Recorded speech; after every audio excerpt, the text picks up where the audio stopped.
My name is Sunny Sehgal from A2 Union. Thank you very much for coming along. Today, it's my honor to introduce you to Joe Carolan, and he will be sharing some of his thoughts in relation to the next by-election that will be happening here at Mount Albert. Up to you, Joe. Thank you. Thanks, everybody. Merry Christmas. Up on the stage, Joe. I've just come from a workplace where people have been fired at Christmas, so that's the Christmas spirit from capitalism. But obviously we're all here in friendship. We've got people here from many different cultures, many different causes, and that's what we want to have a stab at in the new year. A lot of the parliamentary parties would prefer if there wasn't an election, if we were something like China, where we could just have our leaders chosen first. That would be great. But people fought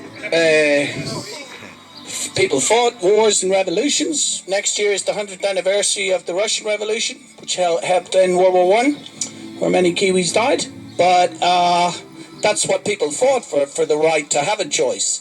So I'm going to put myself forward as a socialist candidate, no particular sect or tribe, but that's a word that we want to reintroduce into the political discourse in New Zealand. We now have two grey leaders of both parties, Bill English and Andrew Little. And can anybody tell me what these people stand for? You know, nothing. They're the same party at the centre. So we also have a housing crisis in this city. That's going to be the number one thing I'm going to campaign for, that we start building state houses like this one. Well, better than this one. Healthy ones, warm ones. This one's very cold. But housing should be a right and not something that people speculate and make money out of. And that's what's outrageous in this city, is that we have 30,000 empty houses and we have people living in garages. So that's the first thing I'm going to stand for. I'm going to stand for rent control.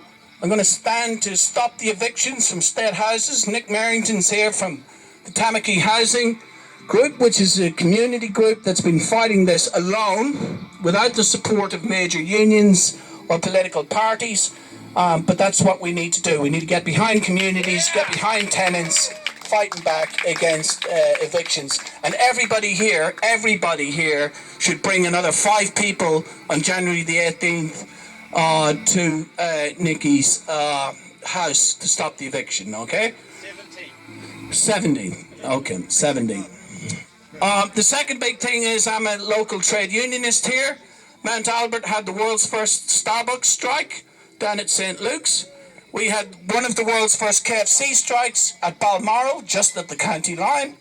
And we've had many strikes and fights in this area to build a union of low-paid workers.